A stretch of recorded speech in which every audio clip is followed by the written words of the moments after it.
Hi there and welcome to Squid Gaming.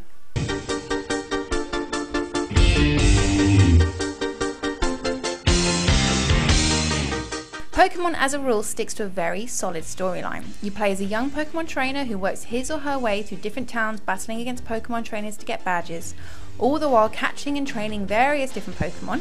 Finally, once you've got all the badges, you get to fight the Pokemon League. Pokemon themselves are little animal things is probably the simplest explanation, but basically they come in different types like fire and ice, and each are stronger and weaker against certain types. So it's all about using these elements during battles. Your Pokemon gain experience with each battle and grow in levels, sometimes evolving into a whole new Pokemon. Now I'm definitely what you would call a Pokemon fan. So you wanna be a master of Pokemon? Do you have the skills to be #1? Hey, we all live. And being a fan of the game series, it was hard not to like this title due to its similarity to the other previous games. But then again, that's where the problem lies. Playing this game felt exactly like playing Pearl and Diamond and even Red and Blue. The story is the same, the gameplay is the same. In fact, it's only really the brand new 150 Pokemon themselves who bring any kind of fresh air into the game. But that may or may not be a problem for you. I mean, let's face it, the Pokemon game series has been so popular because it has a great formula and it sticks to it. However, I'm not trying to say nothing has changed. The game certainly looks nicer.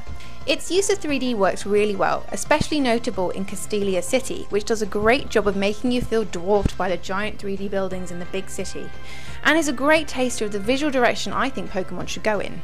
And as I said, there are 150 brand spanking new Pokemon to get to grips with all different types, different moves, and brand new fresh faces. Although sometimes you do feel that the creators were scraping the bottom of the barrel, some of my favourites being Trubbish, who is basically a bag of rubbish, and Vanillish, who is an ice cream.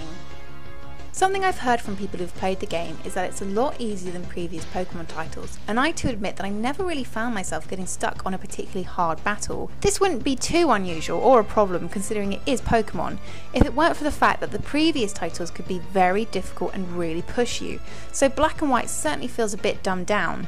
Now, one thing that Pokemon certainly does achieve is that it is addictive. For me, I just find myself wishing that Pokemon was real life, that you could go around catching animals in tiny little balls and force them to fight other animals for money.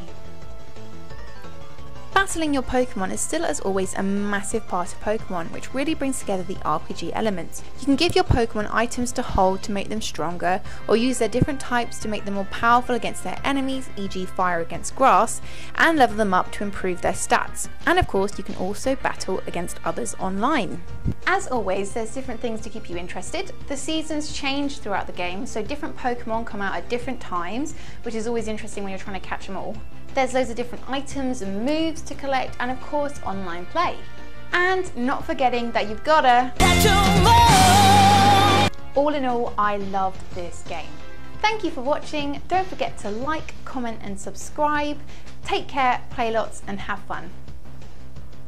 Charmeleon, Wartortle, Mewtwo, Tentacruel, Aerodactyl, Ammonite, Slowpoke, Pidgeot, Arbok. That's all, folks. Catch 'em, gotta catch 'em all. Ooh, gotta catch 'em all.